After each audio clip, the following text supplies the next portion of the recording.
Bonjour tout le monde, bienvenue à cet dernier épisode de la web série ASD dédiée à la 5000F. Allez, il est 34, je pense qu'on va pouvoir démarrer. N'hésitez pas à m'envoyer des messages si jamais le son est pas bon, si vous entendez mal, si vous voyez pas l'image, etc. C'est parti. Bonjour, je m'appelle Thomas Decornet et aujourd'hui je vous parle de l'ASD S5000F. Il y a quelques mois, Arnaud Audouin m'a demandé de devenir le référent métier sur l'ASD 5000F. Alors sur le coup, je me suis dit, l'ASD 5000F, je ne la connais pas. Les bases de données de maintenance et le retour d'expérience, le feedback, je ne connais pas. Je ne peux pas prendre en charge cette activité. Évidemment, je connais bien le support client, les bases ASL, mais la collecte et l'exploitation des données de maintenance, j'avais absolument jamais fait. Et je ne me sentais pas du tout légitime. Après un petit temps de réflexion, je me suis dit, finalement, ce sont des sujets qui sont nouveaux. Chez LGM, personne n'a pu encore vraiment mettre en application ce nouveau standard, ni développer d'expertise particulière. Ce sont donc des sujets qui sont nouveaux pour nous, en tout cas à l'échelle de la 5000F, et avec toute la structuration et la standardisation des données qui va avec. J'ai donc accepté la proposition et me voilà aujourd'hui, ou plutôt nous voilà aujourd'hui, puisque vous êtes là également et vous vous intéressez à ce sujet. Comme à l'époque des pionniers, on va explorer des nouvelles possibilités que nous offre ce nouveau standard et les nouveaux métiers qui sont associés. La question à laquelle on va modestement essayer de répondre aujourd'hui, c'est la suivante. La S5000F est-elle l'avenir du support client? Avant tout, et pour ceux qui découvrent le sujet, qu'est-ce que la SD S5000F? La 5000 pour les intimes. Alors d'abord, la 5000, elle s'intègre dans un ensemble de standards. Je vous remets le graphique qui représente les différentes SD. Vous avez participé, j'imagine, aux différentes web-séries. Vous commencez à bien connaître ce schéma. L'objectif de la 5000F, c'est la collecte et l'analyse des données des systèmes en exploitation. Que contient la norme? Alors, d'abord, une introduction qui permet de remettre ce standard dans son contexte. Deuxièmement, un process de retour d'expérience. Il reste assez général et assez générique. Ensuite, le standard nous propose 14 fonctionnalités. Vous allez pouvoir piocher dans ces fonctions en fonction de vos besoins. Ils vont vous permettre de cadrer les process, les données nécessaires pour chaque fonctionnalité. Et en plus, ils nous proposent des cas d'usage. On va retrouver par exemple une fonctionnalité feedback pour l'analyse de la fiabilité ou encore feedback pour l'analyse de la maintenance. Autre exemple, on a le feedback pour la gestion des obsolescences.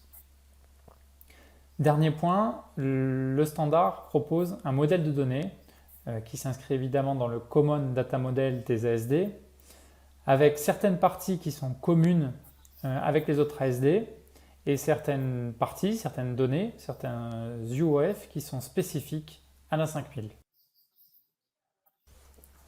Quelles sont les données qu'on va retrouver dans la 5000? Elles sont variées, on pourrait les synthétiser comme ceci. Premièrement, on va retrouver toutes les données qui sont liées à la fiabilité des systèmes. Deuxièmement, on va retrouver les données qui sont liées à la maintenance des systèmes. On va ensuite trouver les données de coût. On va également retrouver l'évaluation et le retour d'expérience des clients. Et enfin, on va retrouver un ensemble d'informations de contexte d'utilisation des systèmes. La 5000F, pourquoi faire? Alors d'abord pour améliorer la maintenance ou le concept de soutien. Ensuite, pour améliorer le produit via des évolutions ou des rétrofits. Ensuite, améliorer la planification des opérations d'exploitation ou de maintenance.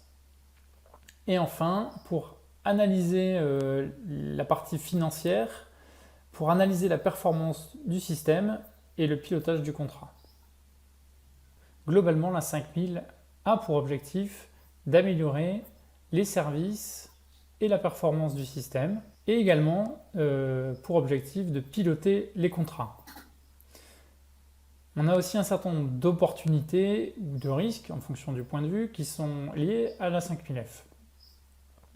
Premièrement, la 5000F, c'est une opportunité pour inventer et proposer de nouvelles offres de services qui seront adaptées aux différents clients. Deuxième opportunité ou risque selon, c'est finalement un moyen de rendre un marché captif. On en reparlera un petit peu plus tard. Troisième point, c'est aussi un moyen de mieux gérer un risque lié à la garantie. Enfin, on pourrait imaginer que via cette collecte de données, on puisse monétiser et revendre toutes les données collectées.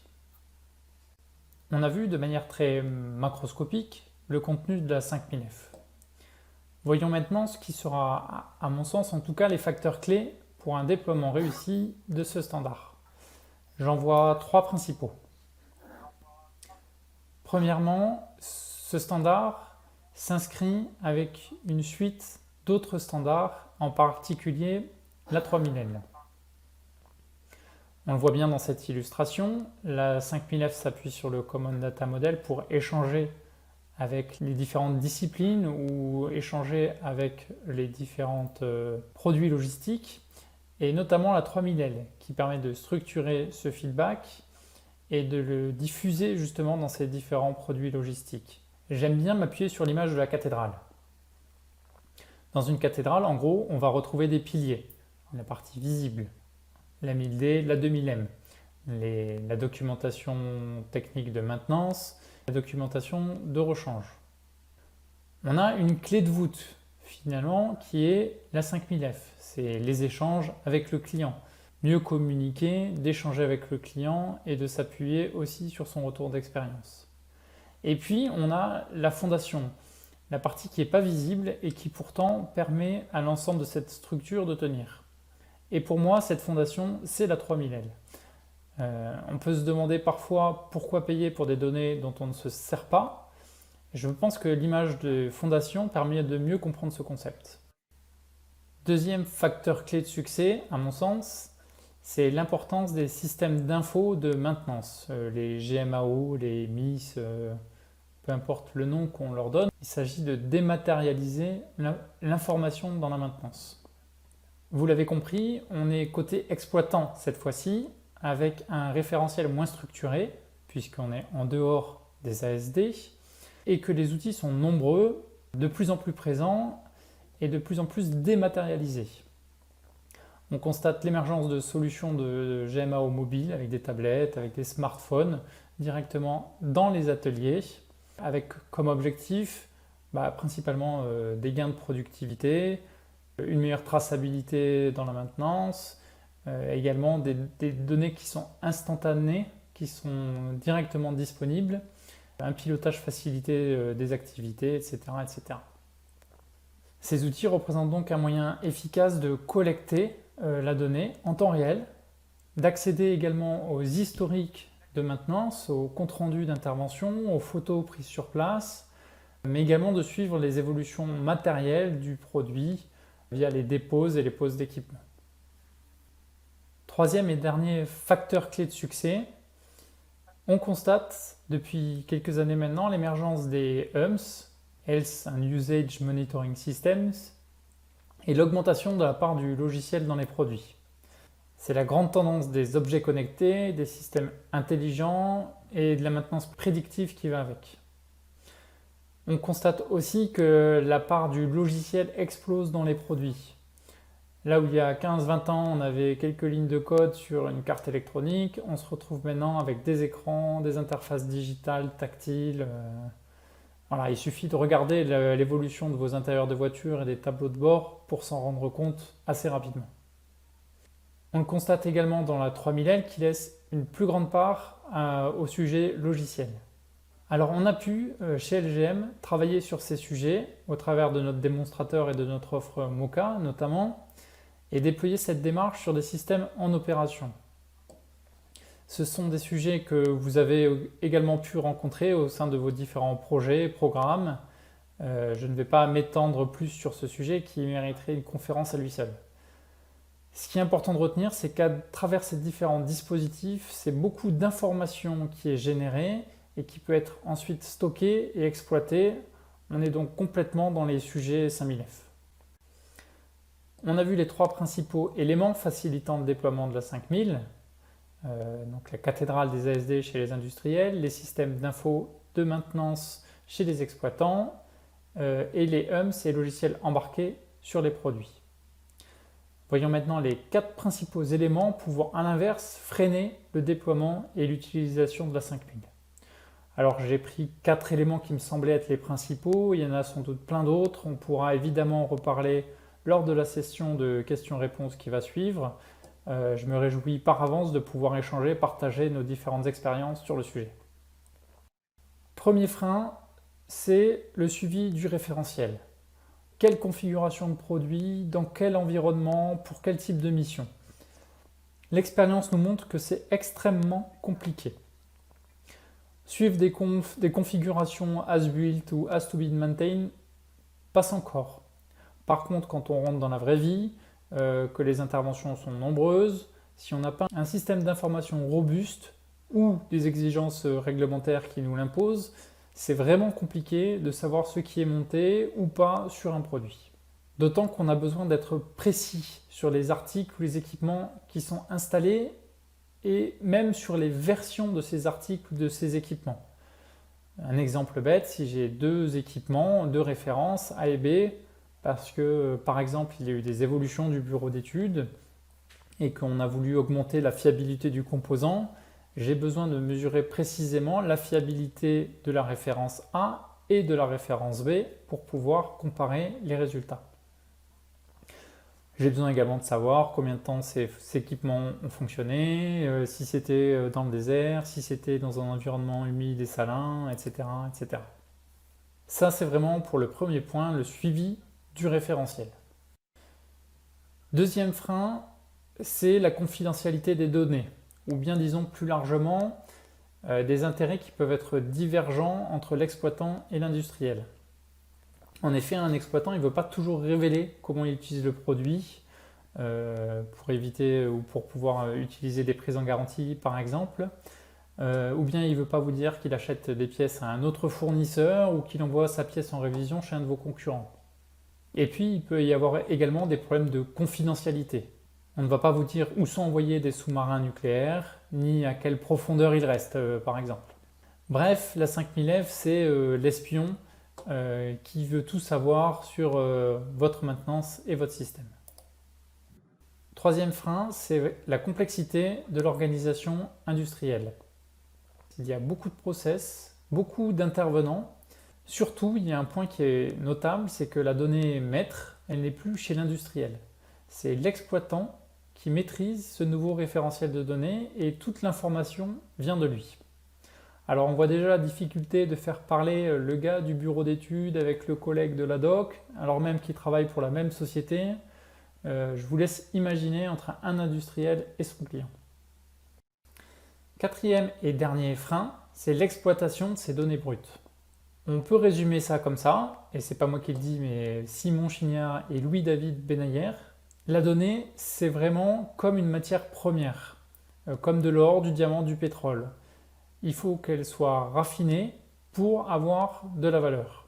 Une donnée brute, si elle n'est pas contextualisée, elle ne veut pas dire grand-chose. Quand Google, Facebook ou d'autres géants du web vendent votre profil sur Internet, ils ne disent pas « Tiens, Thomas, il aime le sport, le bricolage ». Non, ils vont me rattacher à un profil d'utilisateur en fonction de mon âge, si je suis un homme, dans telle ou telle classe sociale, si j'achète sur Internet ou pas, et enfin, qui aime le sport et le bricolage. Dans le cas du retour d'expérience et de la 5000F, l'exercice est identique. Il va falloir faire le tri dans un volume énorme de données, il va falloir corréler les informations, sortir des indicateurs, des statistiques pertinentes pour au final pouvoir prendre une décision qui soit pertinente. Alors le mode d'emploi pour l'exploitation des données, clairement, il n'est pas fourni avec la 5000F. Il va falloir déployer des outils type Business Intelligence, aller recruter des statisticiens dans des labos qui vont vous créer une boîte noire que personne ne comprend et qui à la fin va vous recommander de changer tout le design du produit. J'exagère bien sûr, mais bon, vous voyez l'idée.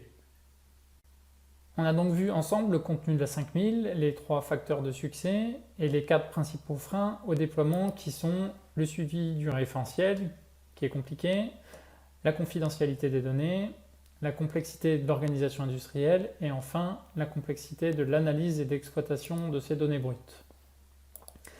Reste un point important, c'est de savoir pourquoi des industriels et des exploitants décideraient de déployer un système tel que la 5000F malgré cette complexité. Là encore, je vois 4 cas plus ou moins interdépendants dans lesquels on a tout intérêt à déployer la 5000F. Le cas numéro 1, on va dire qui est le plus évident, c'est quand la 5000F est imposée par un client. Ça pourrait être le cas par exemple avec un client comme la DGA. C'est un scénario assez probable. C'est souvent comme ça qu'on passe à la 1000D par exemple ou à toute autre norme ASD. Le cas numéro 2, c'est plus lié au contrat. Et notamment les contrats PBL, verticalisés, bref, tous les contrats avec engagement de performance. Dans ce cas-là, l'industriel s'engage ou bien réalise tout ou partie de la maintenance et il peut donc imposer certaines règles en contrepartie. Une de ces règles peut être que l'exploitant doit utiliser la 5000F. En gros, vous avez un contrat de leasing chez Renault, vous avez obligation de faire l'entretien dans ces garages et les concessions Renault. Sinon, vous pouvez faire votre maintenance vous-même ou aller chez le petit garagiste du coin. On revient à l'idée d'un marché qui serait captif.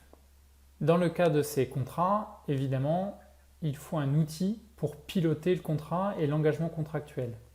Et la 5000F est tout indiqué dans ce type de contractualisation. Le cas numéro 3, c'est le cas d'un industriel qui va vouloir promouvoir finalement la 5000F pour pouvoir récupérer et collecter de la donnée. Pour faire ça, il va devoir proposer à ses clients des services gratuits en contrepartie. Alors, gratuits ou pas chers. En gros, il va mettre en place une plateforme de gestion de la maintenance que ses clients vont pouvoir utiliser. Sur Internet, il y a un dicton qui dit « si c'est gratuit, c'est vous le produit ». Ici, c'est un peu la même idée. L'outil est gratuit ou pas cher et l'industriel va en contrepartie pouvoir récupérer de la donnée, vendre des services complémentaires ou encore rendre un client captif. En gros, l'idée, c'est de dire si je veux pouvoir récupérer de la donnée, de l'information, il va falloir une contrepartie, il va falloir que j'offre un service supplémentaire qui incite mon client à me communiquer ces informations. Il n'a pas forcément envie de le faire et pour autant, il va falloir l'inciter.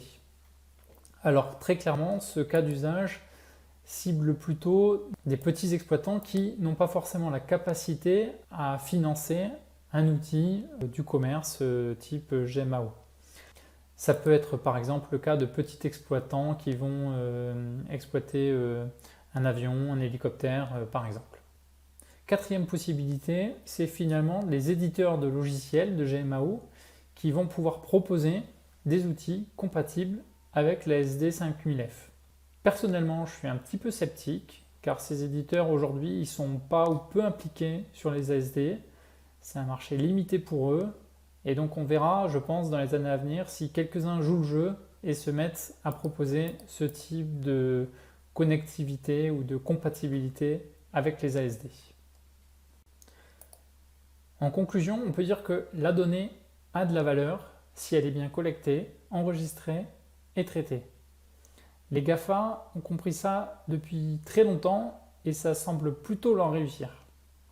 Il y a dans le secteur de la maintenance un mouvement qui est enclenché, que ce soit dans la dématérialisation des données, les HUMS, la maintenance prédictive ou toutes les nouvelles formes de contractualisation avec engagement de performance. Reste la complexité dans le déploiement d'un tel standard.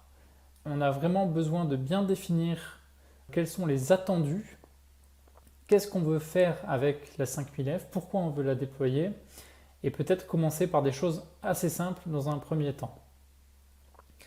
C'est aussi important, je pense, de bien définir les process, les données nécessaires très en amont, parce que ça va être des données dont on va avoir besoin à la fois chez l'industriel et également chez l'exploitant. Ne pas en oublier. Je pense que les use cases qui sont proposés peuvent être vraiment utiles pour cadrer la mise en œuvre de la 5000F et ne pas passer à côté d'un sujet, ne pas oublier une donnée importante. Alors je suis vraiment curieux de voir si la 5000F va être utilisée ou si on va garder des formats ou des échanges de données spécifiques à chaque programme, chaque logiciel. Personnellement, je pense que c'est une tendance de fond qui se met en place avec ou sans la 5000F. Ça serait juste dommage de passer à côté de tous les atouts de la standardisation, des données et des échanges. Cette présentation touche à sa fin. Merci à tous et à toutes pour votre attention et à tout de suite pour la séance de questions-réponses et échanger sur l'avenir de la 5000F.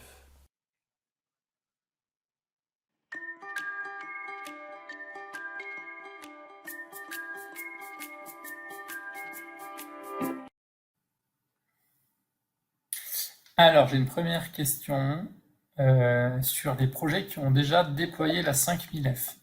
Alors, à ma connaissance, il n'y en a pas beaucoup. Il y a le sujet Brasidas, donc, qui est guidé par la DGA. Malgré tout, de manière opérationnelle, je ne suis pas sûr qu'il y ait beaucoup de cas où ce soit déjà déployé. En tout cas, sur les nouveaux programmes sur lesquels j'ai pu travailler récemment, on voit des exigences relatives aux ASD, sur la doc, sur la 3000L ou des choses comme ça.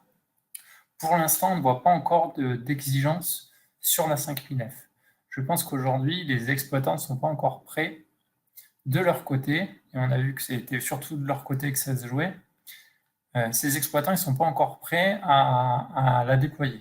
Il y a très peu d'outils sur le marché aujourd'hui qui sont compatibles avec la 5000F.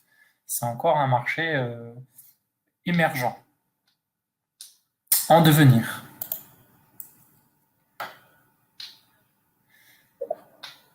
Alors, sur les programmes DGA sur lesquels c'est imposé, ben, je ne sais pas sur Brasidas s'il y avait des systèmes derrière qui étaient des cas tests. Peut-être que Arnaud, tu vas mieux savoir ça que moi. Je ne sais pas si c'était un cas un peu général ou si c'était sur probablement si c'est le cas, c'est sur du terrestre. J'imagine, en général, c'est les premiers à déployer ce type de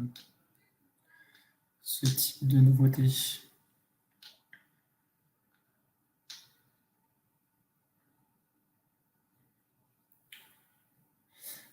Alors, il y a un Brasidas. Alors, HIL, non, pour l'instant, il n'y a pas d'exigence forcément 5000L à ma connaissance. Donc, HIL, pour ceux qui ne connaissent pas, c'est le futur hélicoptère interarmé multimission. Il y a de la 3000L, il y a des exigences. Côté 5000L, il n'y a pas beaucoup de choses à ma connaissance hein, sur HIL. Voilà, c'est vrai que pour un client, c'est toujours plus facile d'aller imposer des choses chez l'industriel que de s'imposer des choses à lui-même dans son système d'exploitation et de maintenance.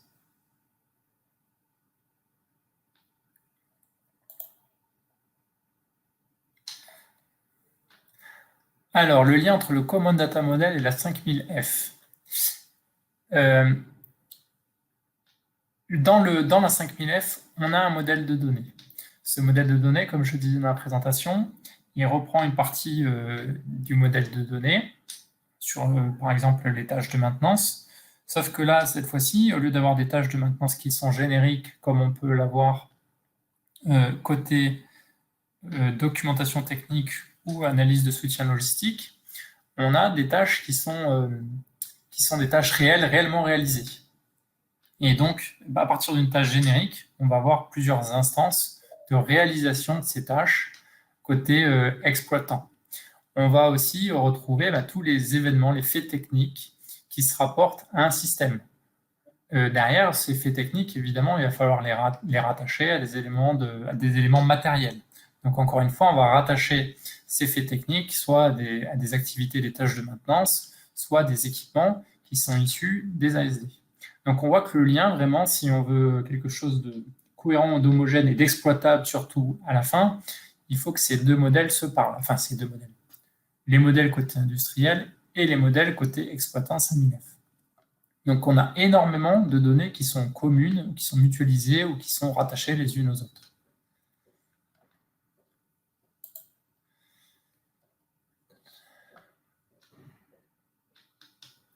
Oui, Jean-Marie, effectivement, c'est en plein dedans, puisque toi, tu es côté exploitant sur le Tigre.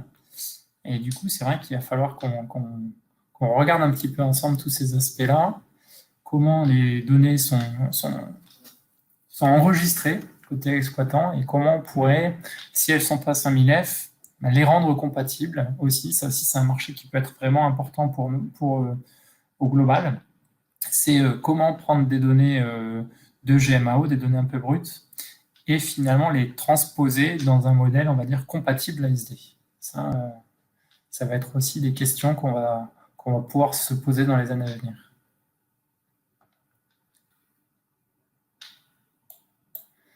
Alors, comme le client en général que les données de procu ou de documentation technique, comment sait-on quel chapitre se base la demande initiale? C'est tout l'enjeu justement, Cyril, c'est d'arriver à rattacher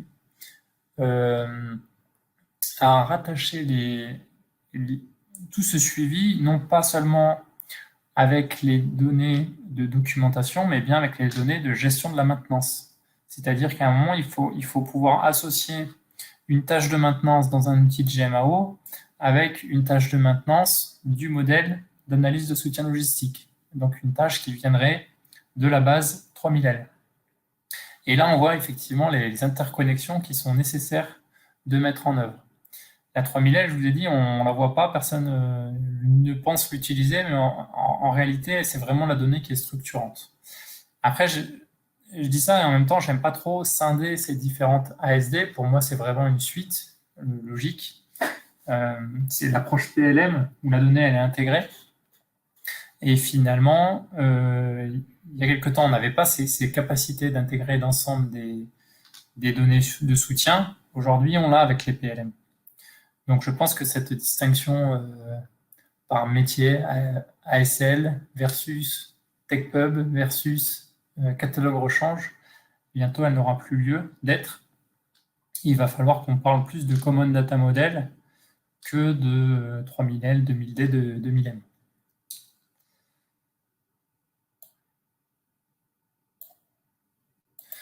Il y a quelques années, quand la 1388 a été développée, c'était la seule base qui consolidait l'ensemble des données de soutien.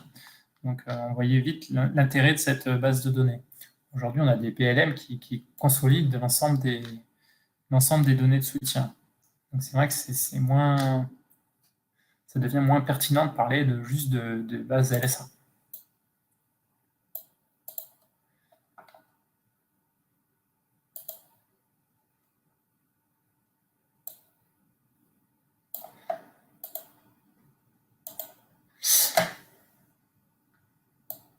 Bien. Je vois qu'il y a encore des gens qui tapent.